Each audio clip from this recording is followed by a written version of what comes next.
Okay, we're going to do a little activity first, and then I'm going to tell you how my presentation is going to go, so you won't be confused about it. It makes sense in my mind, but necessarily won't make sense in yours. Okay, it's called the fist pole. You're going to hold up a fist. Hold up a fist. Okay, so it's going to be a poll, 1 through 5. 1 being, kind of see that. 5 being, that's the first thing that I notice. It's how much do you notice something. Okay, hold up the fist. So put your fist down. All right. White power. Race. Okay. All right. Gender. Okay. 1 meaning very little notice. Oh, wait, 5 meaning fingers. most. Fingers? You were like, Yeah, race, gender. I noticed race. We're not. Oh my goodness, that Yes. Okay, all right. This is the 80s movie. This is what I'm looking Okay. for. Okay. All right. So, I mean, you can do 3, 4. All right. Make better sense now? Yeah. All right. So, we're going to start over. Race. Okay. Gender. Rich or poor, like their income, their socioeconomic status. Okay. Why are they dressed like that? Okay. What in the hell are they doing? Okay, this is not a 2 of thing. All right. She or he looks like a snob or stuck up. All right.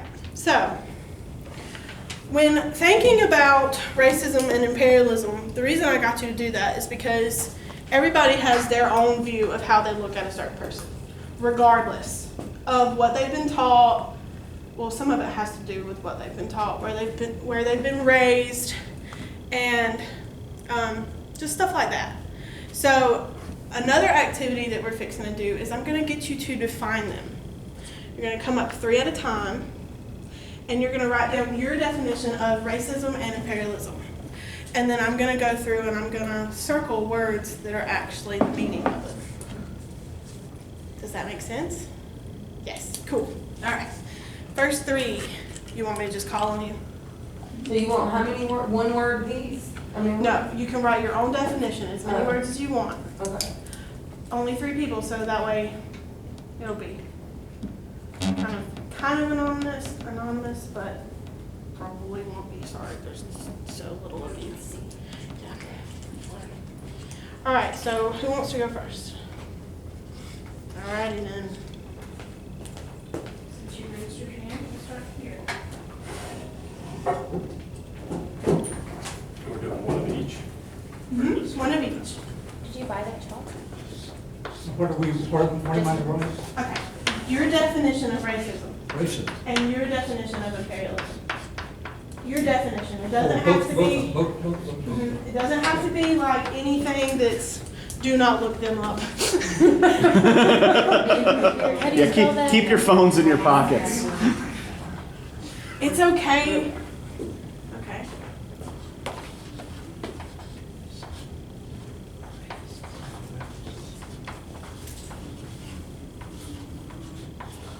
The reasoning behind this is because I kind of want y'all to be wrong. I know that sounds bad, but At least you're honest. Isn't that what every teacher wants?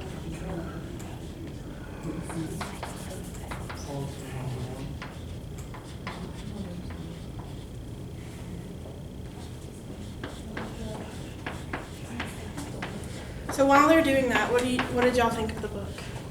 You know it. All right, anybody else? I had to reread the first 5 pages. Like, I Yeah. got halfway through, I was like, okay, how did we get here? And just start over. I had to do that too. I was actually listening to it on the audiobook, and then I had to go reread the whole thing. And I was like, this is I'm confusing. getting confused because the whole thing is in quotation. So in my book, every paragraph starts with a quotation mark. And sometimes I think he's talking to people and I don't realize that it's him still saying. So I'll get through a whole paragraph thinking he's telling whoever he's talking about. I'm thinking he's telling it to someone. It's like screenshotting a text and then sending it to the person you screenshotted. I was like, why is he saying this out loud? And then I realized that's In his head, that's what he was doing that whole time. yeah. I feel bad for the people on the boat. Like, Those poor guys stuck on that region of the story. See, it's a neat perspective to kind of look at it from this perspective, because you don't think of it being only towards, or at least I didn't think of it being only towards one race. It was like different. I'll explain it. And somehow I missed the part about being on the Congo, You can come up and I thought he was going up the Mississippi River.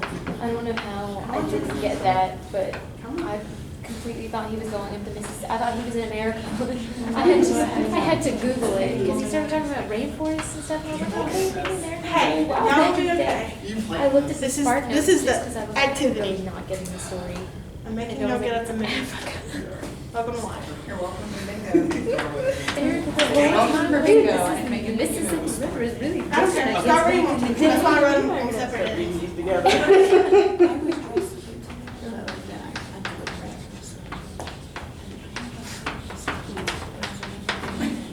I made this up. But you could.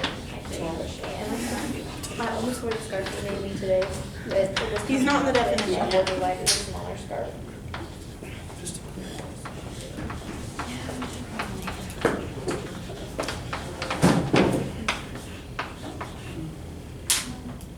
Y'all can use the little bitty ones.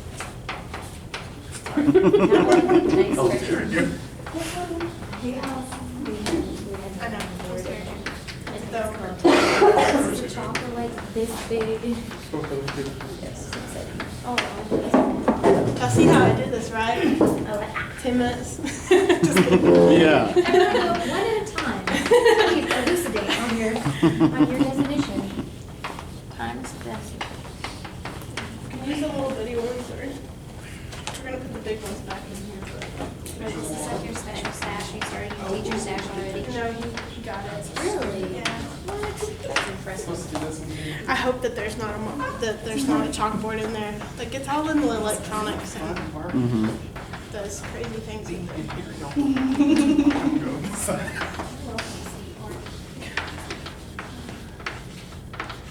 You can put one word answers if you want to. Very Yeah, these are, Our whole country. yeah, these can be difficult concepts to define in a Put a single sad word. face. Sad face. Symbol.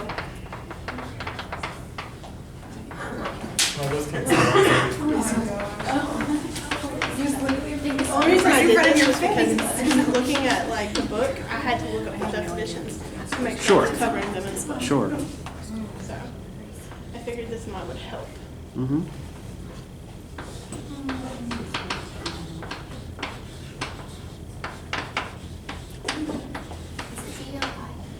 I have one that's taught everybody. Yeah, that's right.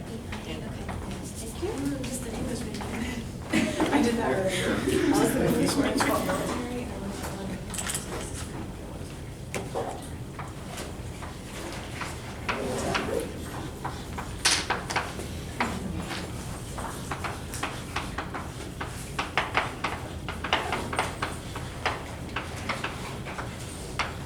I'm sorry, this is what you're saying.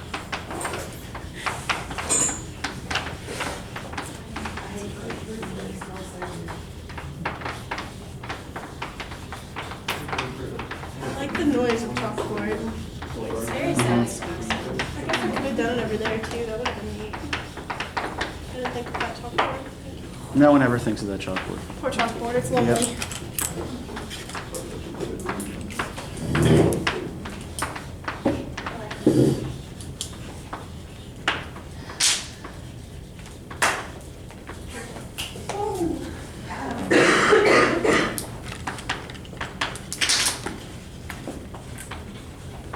Y'all excited? I'll make it as much as you want. I'm gonna go lift. I have to be excited. Thank you. Okay. All right. So you have very different. Well, they're very similar actually. Definitions of this, but it is typically discrimination. It is all of these things, but it is defined as like discrimination of a classification of a person. Yes, it is unnecessary. Hatred, superiority, yes. Hatred due to inability to accept differences. It is differences. And this is true too. Alright, imperialism is colonization.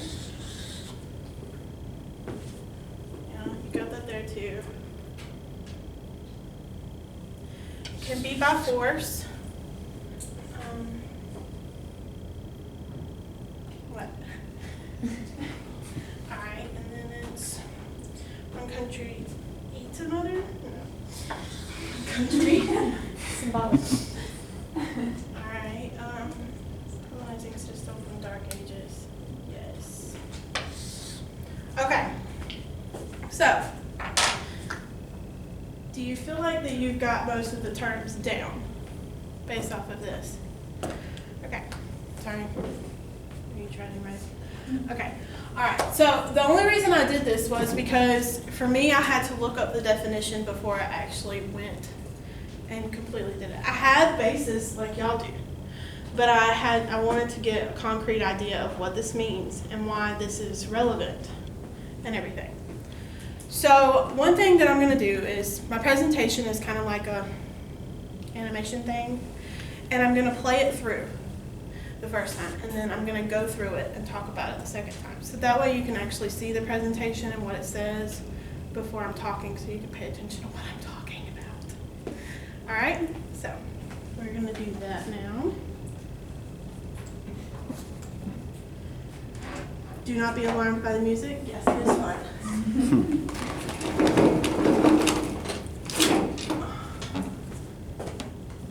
Yeah, I did that one time for me.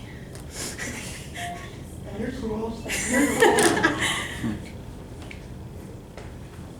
I'm going to turn off the lights, because that's what fun people do.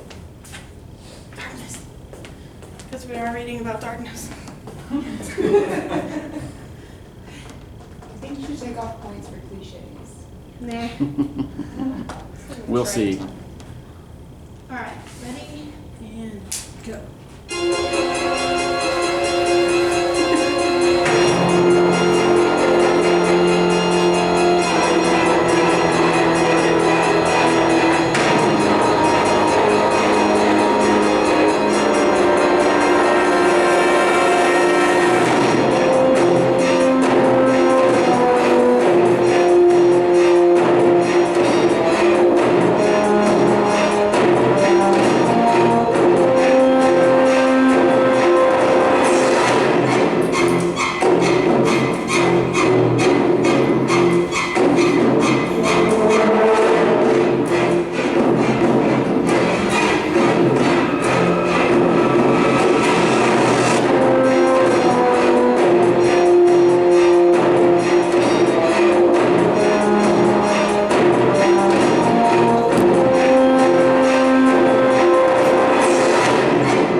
So you already knew that song?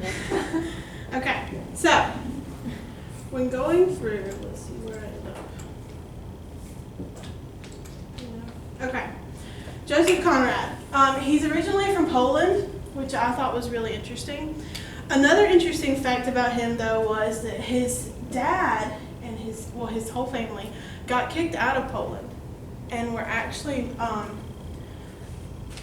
of, what's the word, forced to move to Russia.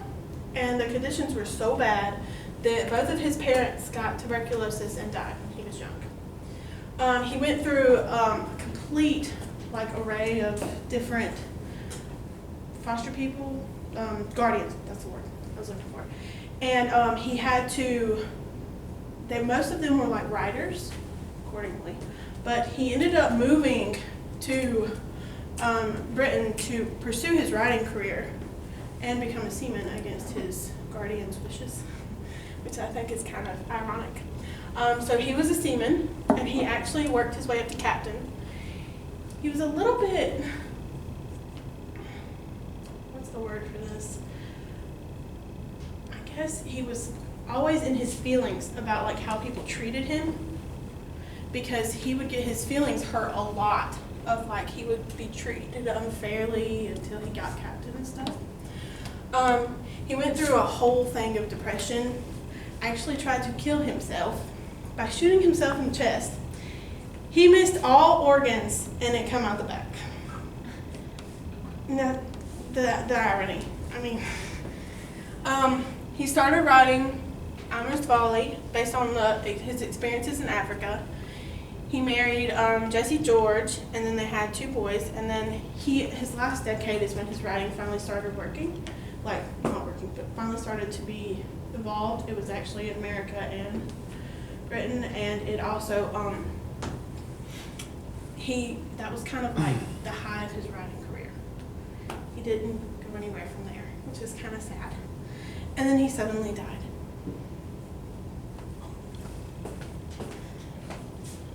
Okay.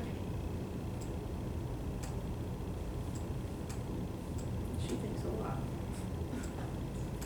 Okay, this is what we went over earlier, so I'm not going to stay stuck on this, but it's the belief, I've already read it, so it's inherent superiority over another race, gender, or anything like that. And imperialism is taking one's country either by force or indirect control and stuff like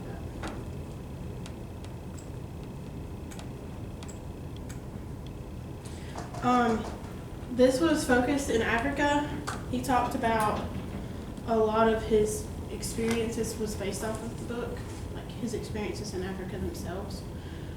So he, that's actually where I got further into the slide, what is he talking about? What does he feel about this? And that's why, because he focused mainly on the imperialism of doing that, of what they were doing. And I guess racism would be part of that, but at the same time, the word racism wasn't invented at this point when he wrote this. Although it's evident in the text, it wasn't invented.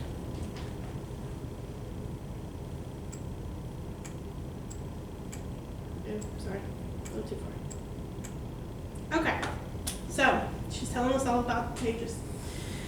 And I'm going to actually show you the pages if you want to open your books with me and look at them. That would be nice.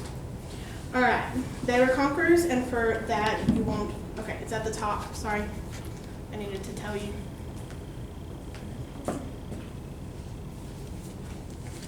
They were conquerors, and for that want only brute force, nothing to boast of when you have it, since your strength is just an accident arising from the weakness of others. That was the thing that really in focus to me when I was first reading it before I got the definitions. That was imperialism to me, completely. All right, and then another one is page 14.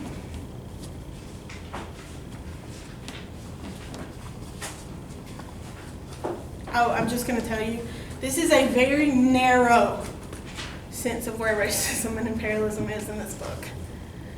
I did it where it was very evident, but it's everywhere. 14 at the very top of the page, it talks about the boat, and it was paddled by the black fellows. You could see afar the white of their eyeballs glistening. Page 16 was the term savages and white men being such alike at a distance. One of the things that I thought was very interesting in this was not only were they doing imperialism on Africa, but they were also very much doing it on their own race too.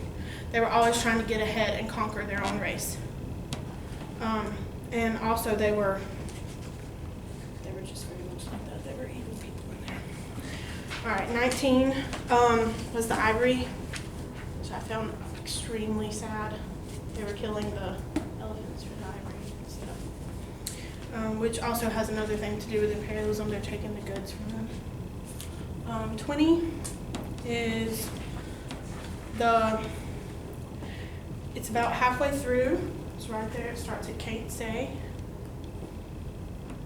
You see it? Okay. Can't say I saw any road or any unkept, used unless the body of a middle-aged Negro with a bullet hole in the forehead upon which I absolutely stumbled 3 miles farther on may be considered as permanent improvement. It's terrible. That was what they were dealing with. That was what we read. 30.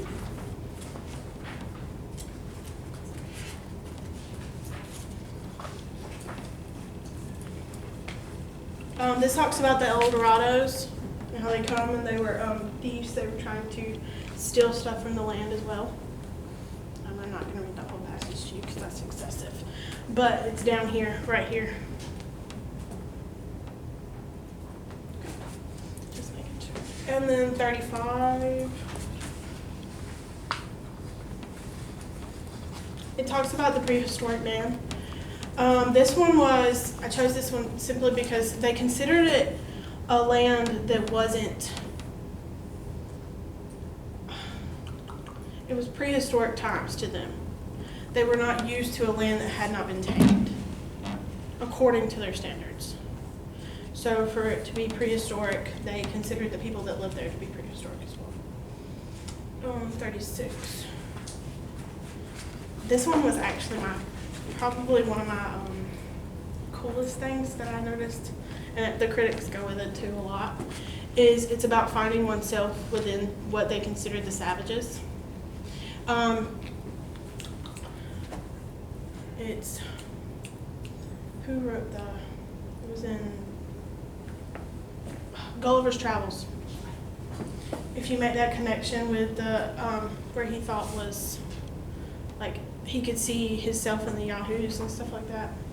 That was kind of what that reminded me of. And 43. This one was, to me, where he finally started realizing what he was doing a little bit. They had not the fierce character bonding of immediate hostile intention, unexpected, wild, and violent as they had been. They had given an irresistible impression of sorrow. This was where it really connected that they were coming into their land, and the only way that they could defend themselves was by attacking and hiding. Okay, now there is definitely more, as you can see. I have done everything in this book. But another thing that I think that is important to remember in this is that you could see that the people who went there, they considered themselves, when they went there, they considered themselves to become inhuman. They were becoming irritable and hungry and hot. And so they could kind of appeal to the savage part aspect of that.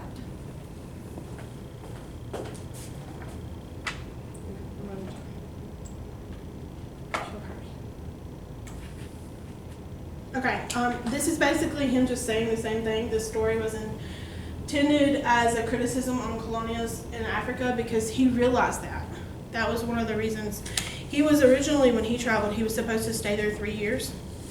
And he ended up getting sick, attacked, I think, at some point.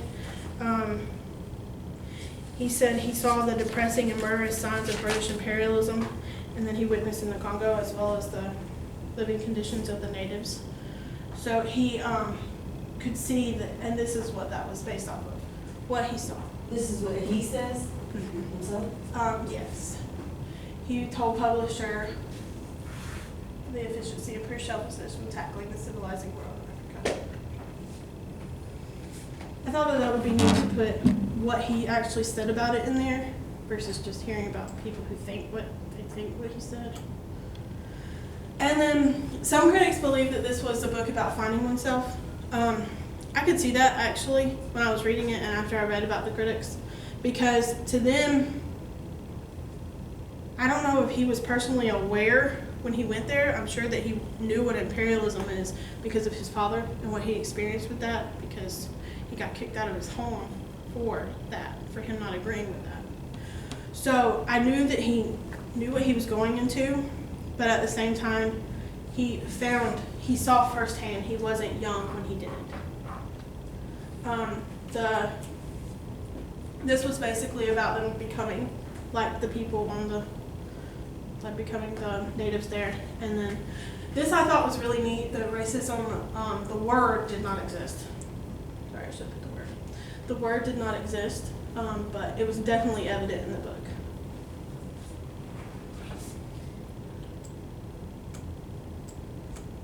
Yeah.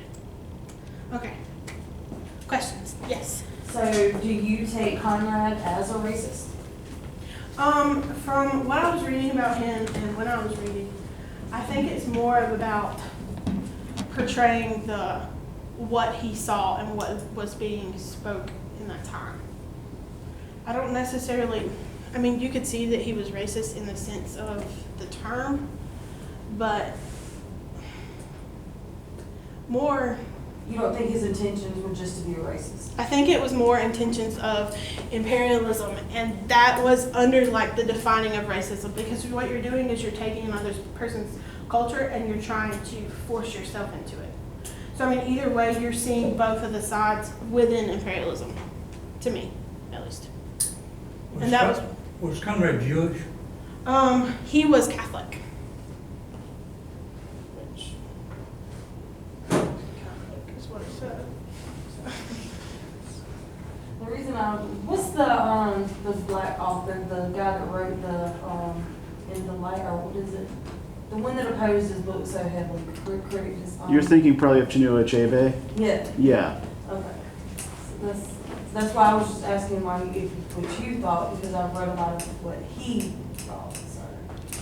I mean, it's really hard to tell you what I thought based off of like him being as a writer, because he, I mean, I know that he experienced this, but at the same time, I didn't really read it in that way.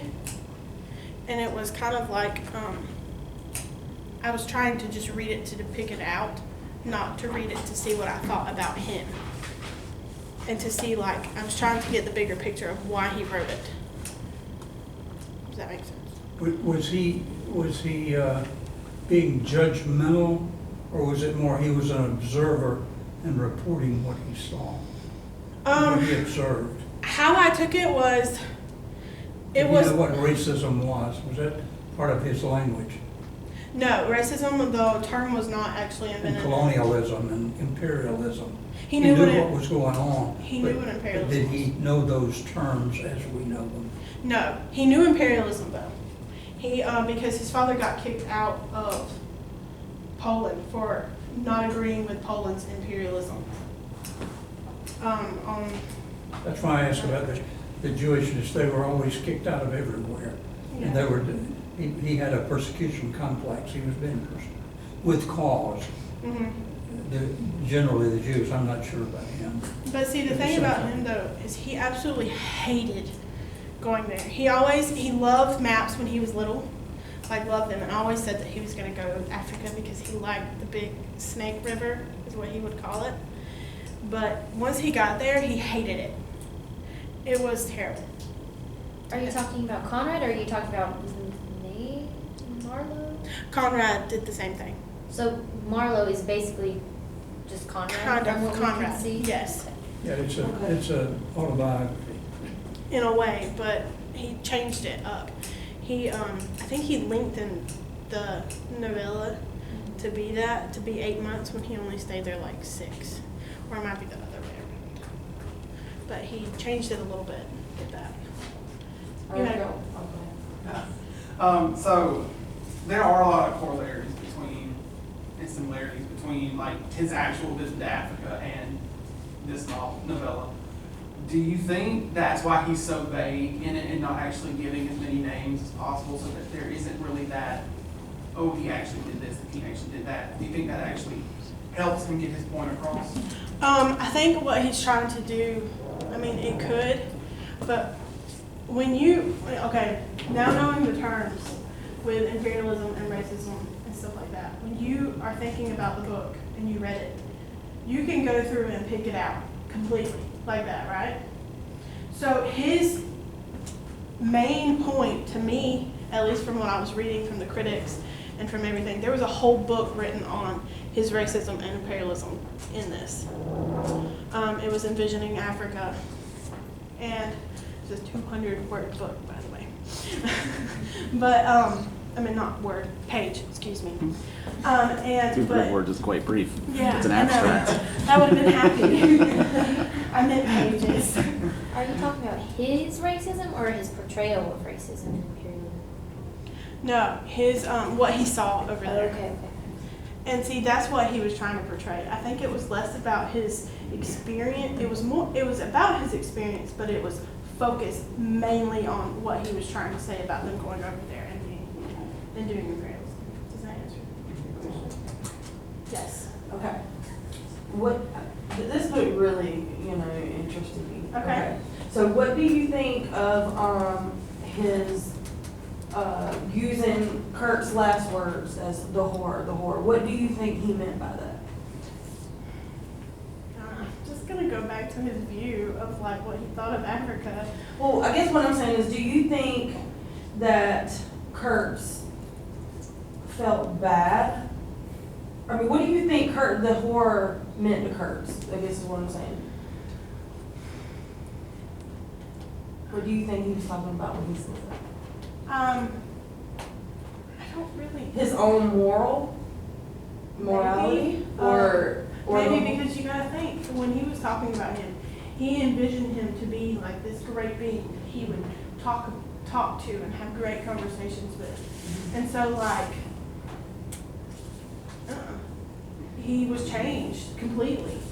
So I mean, the thing about it though is I don't want to say I don't know, but at the same time, I didn't really focus on that, I guess. Okay, we'll get to that. Okay, good. We'll get there. All right, yes. Do you think it was significant that, I mean, however brief she was mentioned, that Kurtz had a native mistress as well as like what are his intended Yes. city pretty? There was definitely, there's so many books on like women's roles in that too and stuff like that. It was actually one of the books that you suggested had women's roles in it and stuff. It was very significant. This is my last question. Going back to your the horror. One thing that I read outside of the book was that this book was about, Kurtz was after ivory. And that's a terrible thing. Yes, Because it's you have to actually, and then him working with the natives who would actually know how to harvest the ivory. I think that's what he means by the horror, because he knew you have to kill in order to get this jewel, and you have to do some pretty gruesome things in order to get it. That was why Well, I mean, it completely changed them. Like being over there and being in what they considered this land that wasn't touched by a human, it was prehistoric. It would change them. So, I mean, you can kind of see where that would come from too. Because when you think about that, I mean, we all had the same reaction when we read Ivory. We know exactly what happens and it's terrible. But back then, I mean, did they have that reaction? No. Well, I don't think the English knew what it was, though, fully. Because it was this new exotic thing. I mean, they don't, even today people don't really think, oh, the food that I'm eating might have been tortured, because some of it is. No, I wouldn't give them the benefit of the doubt. No offense, but I just wouldn't. I think that they knew. Because I will tell you how I think that they knew.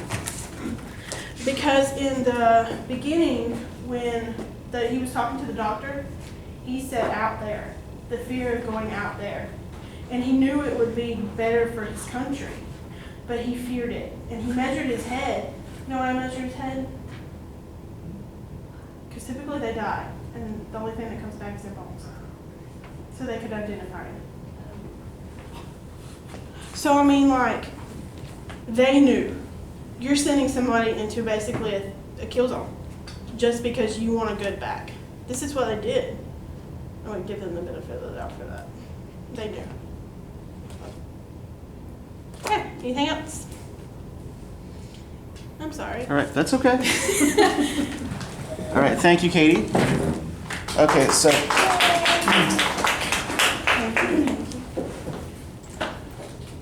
I'm going to give you a little bit more background to a lot of the things that Kady is talking about here. Attitudes towards imperialism in late 19th century Britain are sort of complicated and not always for the reasons we might think.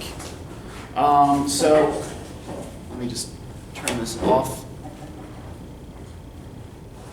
Yes. Do as I say. Okay, so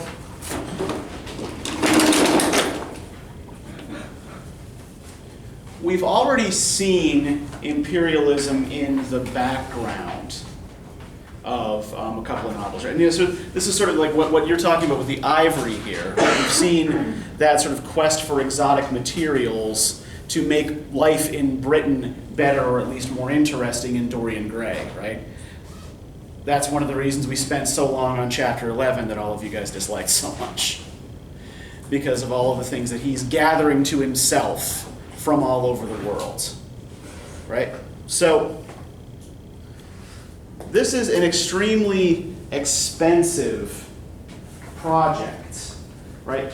On the one hand, it's improving life for the average middle-class person in England or elsewhere in Europe, but at the cost of a great deal of suffering elsewhere, primarily in Africa and in India. So, by the 1890s, well, you know, let's actually start a little earlier than that. The way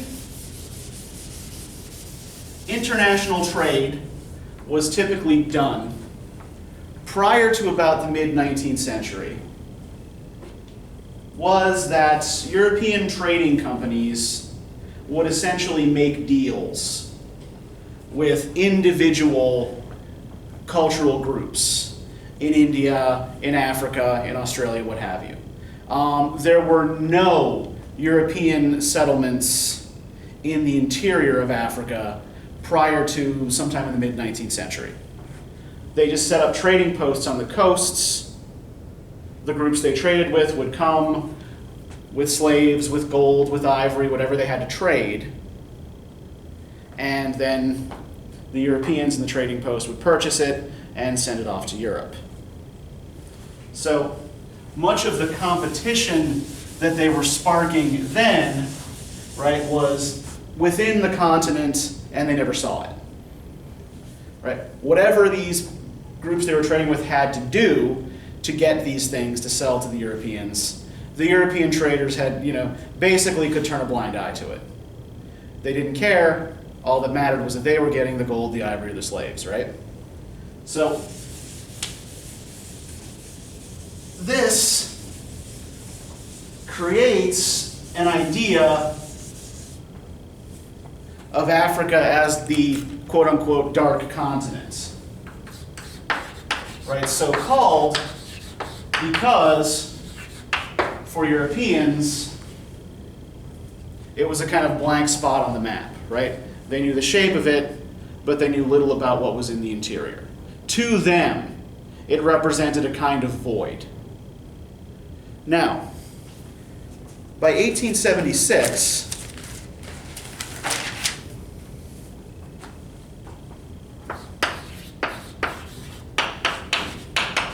King Leopold Leopold II of Belgium hires a guy by the name of Henry Morton Stanley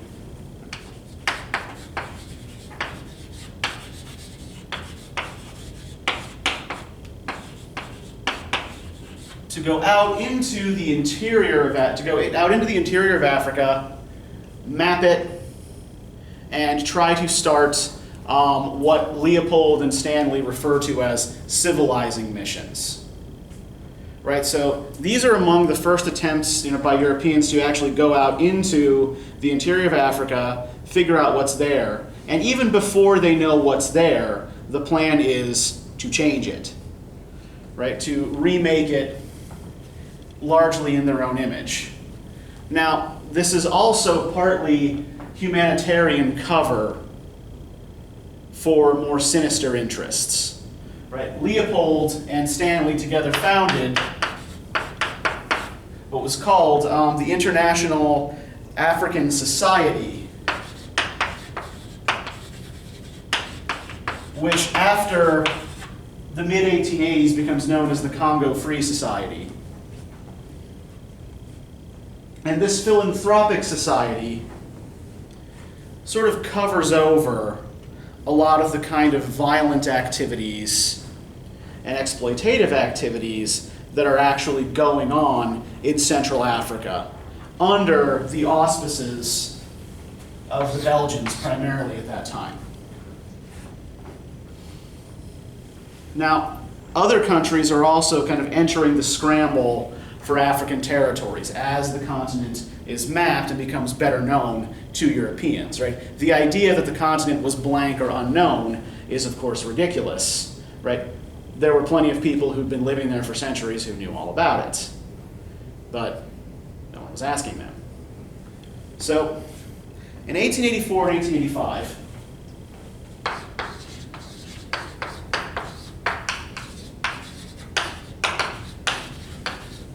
the major imperial powers gather in Berlin for a conference. And this conference is held to determine which parts of Africa will belong to which European nations and how they will sort of adjudicate who has what spheres of influence. Right? So the attendees at the conference include the United States, even though they were not actually actively colonizing Africa, they had interests in various kinds of African trade. The United Kingdom, Germany,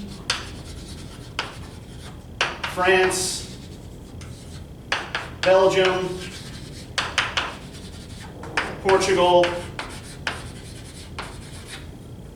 Austria-Hungary,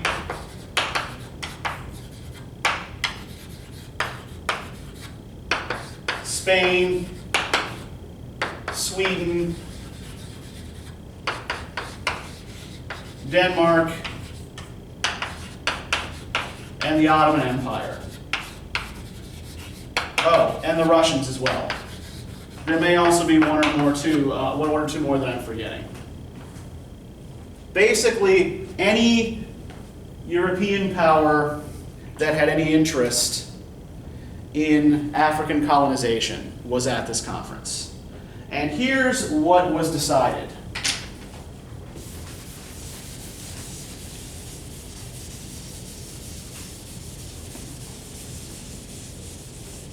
First, that where it still existed,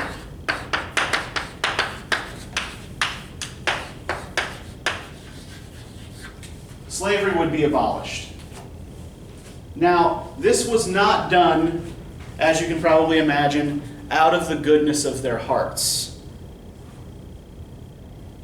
What this meant, right, the idea was essentially to rob Muslim countries that were rivals to the Ottomans of a source of income. It was not done out of any kind of humanitarian interest. All right, other things that were decided. The Congo Free State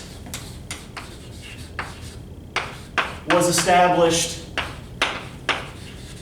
in Central Africa.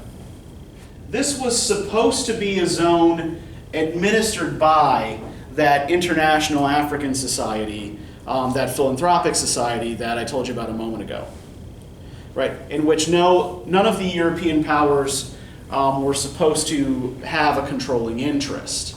Now, effectively, who controlled the International African Society?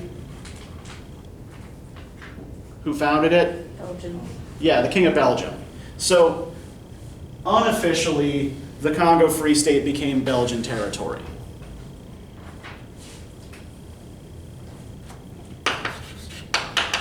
The Niger and the Congo rivers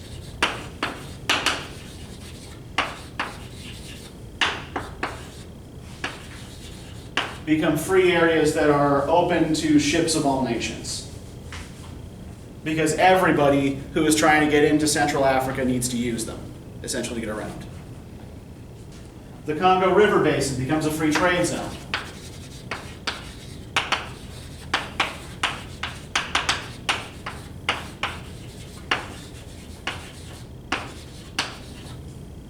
And perhaps more importantly for our purposes, spheres of influence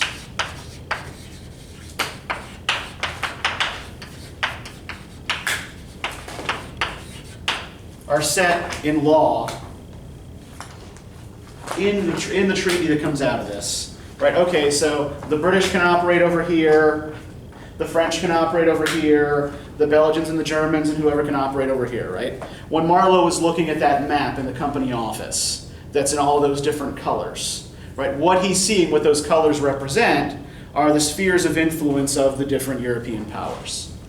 And when he talks about, the red representing the British, right, he talks, well, at least there's real work being done there. We'll talk about what he means by work in a second, so let me just put that aside for a moment.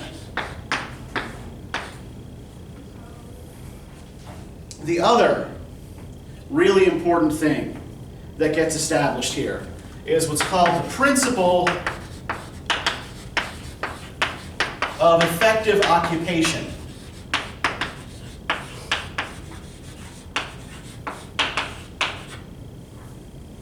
Now, what that means is that in order to claim a territory as your own, one, you had to inform the other European powers that you were going to do so. You could not do so without the consent of the other signatories to the treaty. And secondly, it meant that you had to have enough people to actually form a colony in order to claim a particular plot of land or a particular territory. So you could not simply go in and seize land and seize resources. You had to settle people there as well, which meant that you often had to try to clear out the people who already lived there. So what this does is it turns the not especially nice imperialism that existed before into a settler colonialism, right? Where your interest is no longer just in extracting resources from a region, but also from getting rid of the people who live there. And one of the most effective means of doing that is othering or demonizing the people who live there, right? Representing them as something other than human. What did you notice? Did you notice any particular pattern in the way Marlowe tends to describe groups of Africans that he comes across?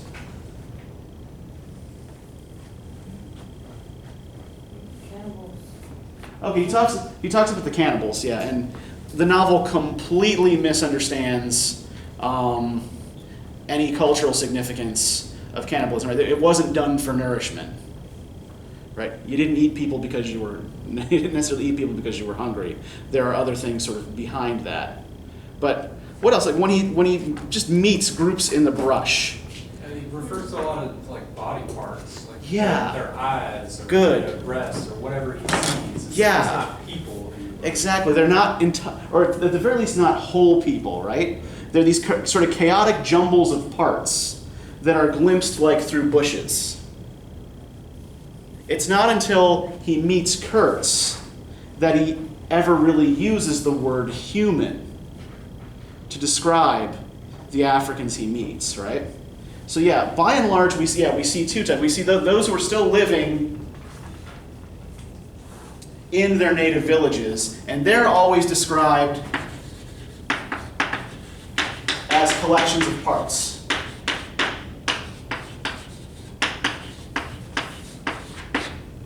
And what about those whom we see in the European settlements?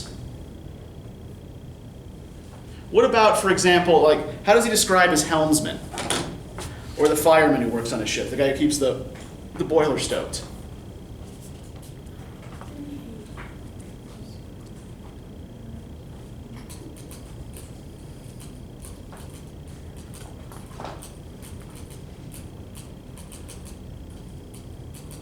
If we look, the first place where, say, for example, let's even look at the guard, whom he meets on the way to the central station. Right, he's looking at all these sort of dying workers, right? These people who've been worked to death, and standing over them, right? Behind this raw matter, page 16, one of the reclaimed, the product of the new forces at work, strolled despondently, carrying a rifle by its middle. He had a uniform jacket with one button off and, seeing a white man on the path, hoisted his weapon to his shoulder with alacrity. This was simple prudence, white men being so much alike in a distance that he could not tell who I might be. He was speedily reassured, and with a large, white, rascally grin and a glance at his charge, seemed to take me into partnership in his exalted trust. After all, I was also a part of the great cause of these high and just proceedings. What this is referencing here is one of the common practices that colonialist nations applied to the places they came to. It became evident fairly soon to a lot of them that if you empowered a small number of the local population above their fellows, gave them a uniform, gave them some authority, they would treat they wouldn't treat them better. No, you better. Oh, pardon? They would treat the people who gave them the authority better. Sure, right. They would look up to the people who gave them the authority, and they would treat their one-time friends and neighbors much more brutally than the colonialists themselves would, right? We see, as sort of analog to this behavior, there were, in the concentration camps, right? There were some Jews who were picked out to act as enforcers by the Nazis, and they were given special privileges to do so. Right? It's a similar kind of situation. So this guy has been empowered by the Belgians to work as a guard, right? And we have, a similar situation, the manager's boy, right? Who treats everyone with insolence because he's been taken up and given some special privileges. So this is part of a fairly common imperialist discourse. Imperialist. Try to say that 3 times fast. So, as far as responses to these sort of broad historical patterns in Europe were concerned, in England in particular, negative responses to imperialism tended to take 2 forms, right? By and large, much of the population didn't much care or notice what was going on, right? We can sort of see some of that obliviousness bookending the novel, right? One of Marlowe's compatriots on the ship takes out a set of dominoes. Now, dominoes in the 19th, we usually, dominoes today are usually black with white pips on them, right? In the 1890s, they were made of ivory, they were white with black pips on them.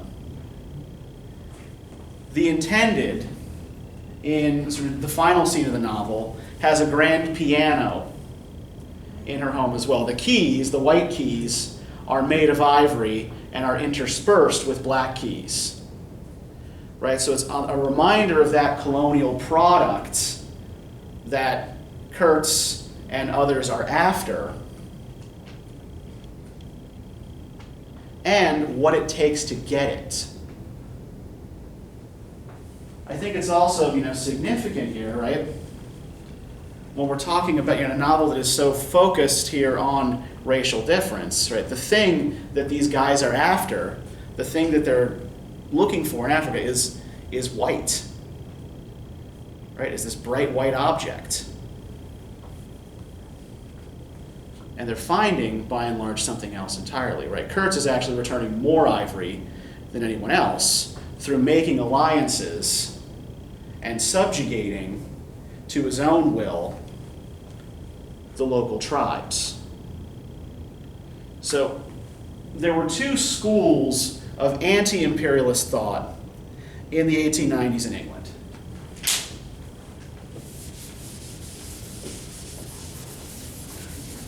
The first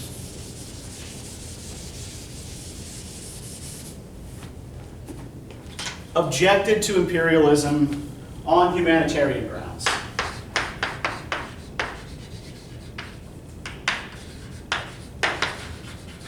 Which is particularly interesting because there were also those who advocated for imperialism and colonialism on humanitarian grounds, right? Kurtz is one of those people. Does anybody remember what the name of the group is that sent Kurtz out?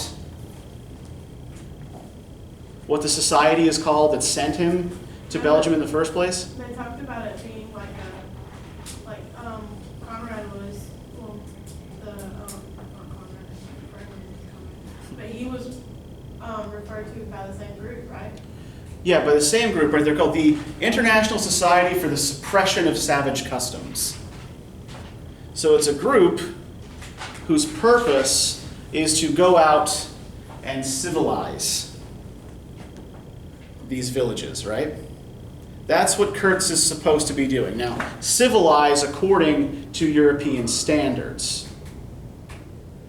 Now, what actually happens to Kurtz, what actually becomes of Kurtz, and I think this also has to do with the way in which the indigenous people are usually described as these kind of tangles of limbs and body parts. Do you remember when we talked a little bit about how Darwin related to the picture of Dorian Gray? What fear is running through there? De-evolution? Yeah, a fear of de-evolution, right? That if human beings can grow into more advanced states, they can also regress to more primitive states. And Conrad has taken that and given it a sort of particular racial tinge, right? That going into the heart of Africa, the description of the land is sort of primordial and prehistoric, which of course it's not.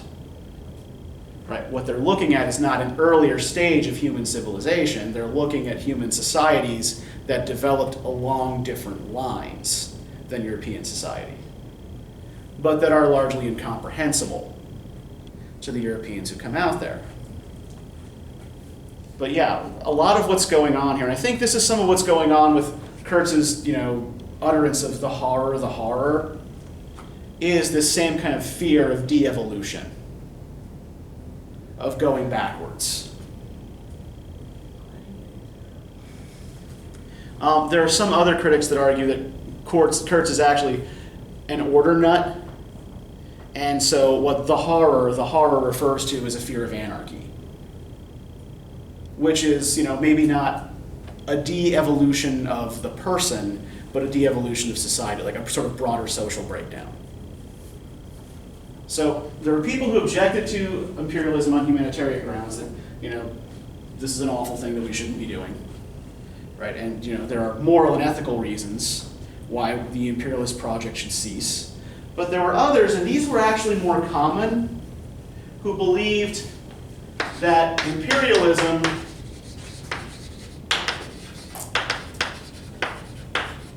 was a waste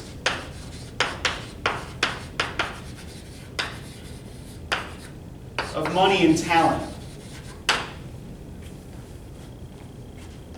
That what the European powers actually got out of Africa, out of India, out of Australia, wasn't worth the cost of maintaining the colonies. So one of the primary exponents we see of this particular view, which comes to be known sometimes as the white man's burden view, is Rudyard Kipling. So I have here a copy of a poem for you to look at. It's by Kipling. It's called The White Man's Burden. And Kipling's expressed reasons for objecting to imperialism, to the extent that he did object to imperialism, have nothing whatsoever to do with concepts of ethics or mercy. They have nothing to do, as you'll see in this poem, really, with any sort of sympathy for colonized peoples. All of his sympathy lies on the other side, right? Basically, he sees this as a waste of British life and talent. Right, so if you just look at like the first couple of verses of this, right?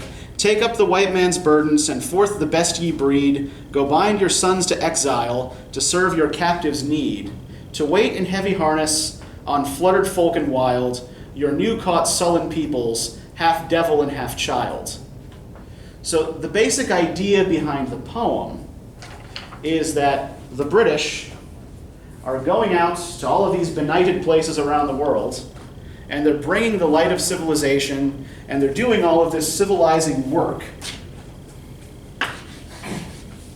And the people that we're doing it for don't even fucking appreciate it.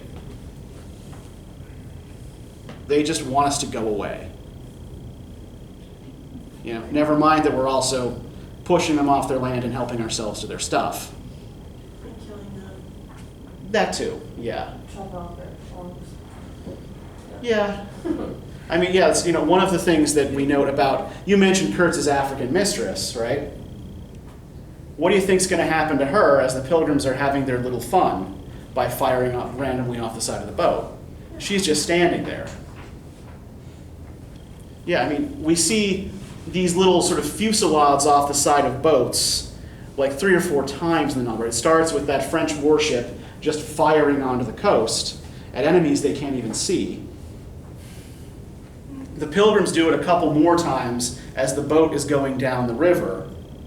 And yeah, this is the last time we see that, where they just fire off randomly at a woman who is just standing there.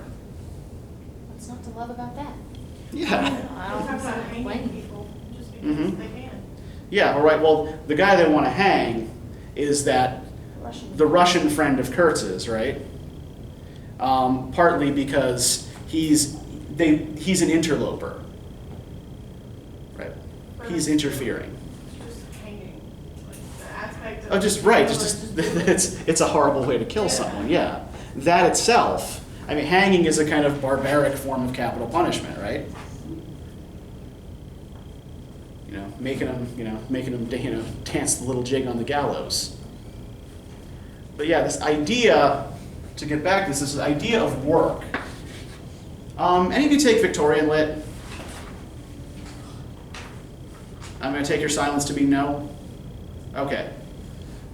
There's a Victorian philosopher of history, the name of Thomas Carlyle.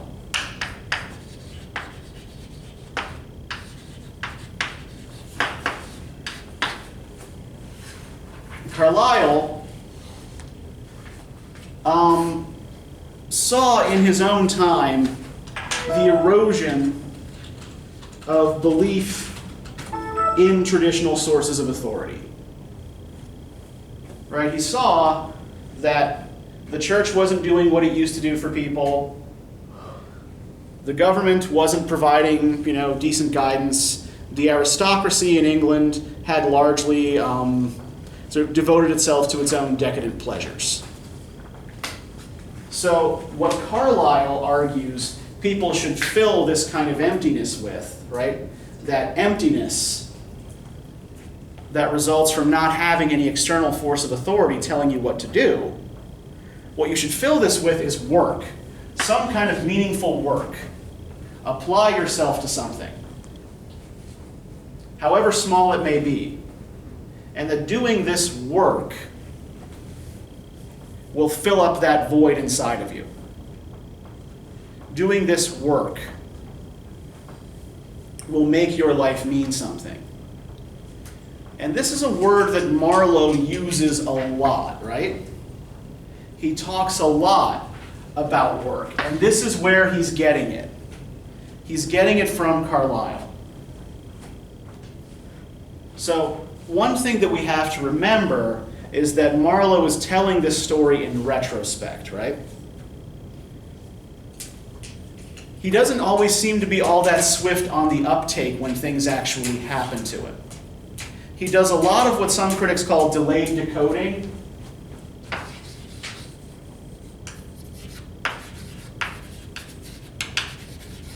Right? That is, he'll be faced with a particular site, with a particular image, and it'll take him a while to figure out what it actually means or what it really is, right?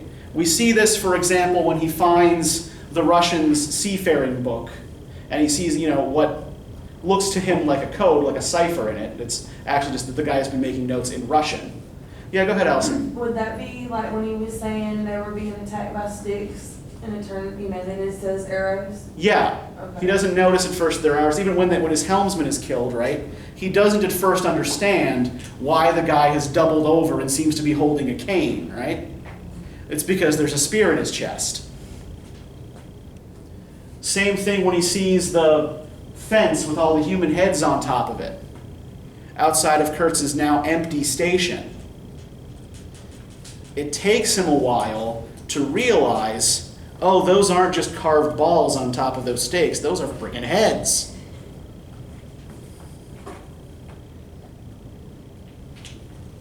So,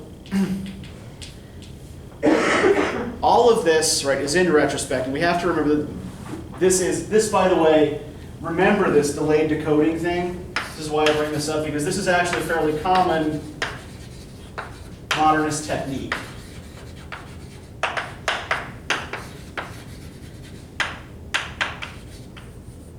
We'll see this again in writers like Virginia Woolf.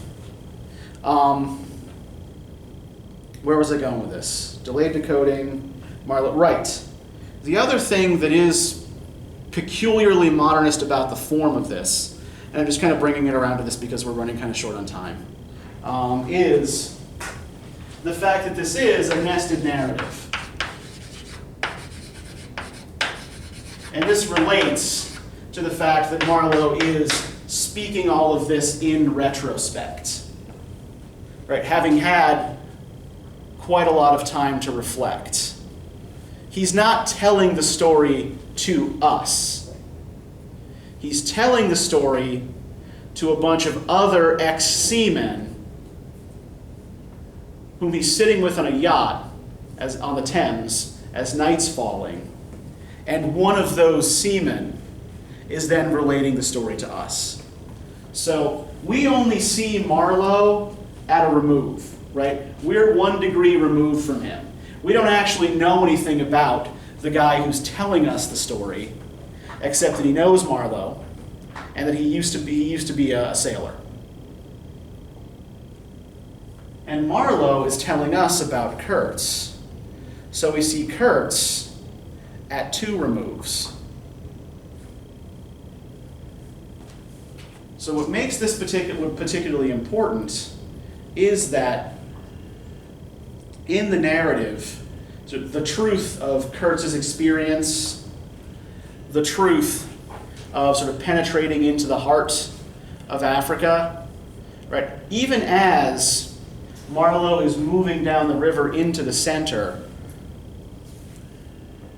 whatever he's looking for, the truth that he's looking for, is always receding away from him into the horizon. Right? The truth is always some distance away from us in this. Right? This is also something that's going to be peculiarly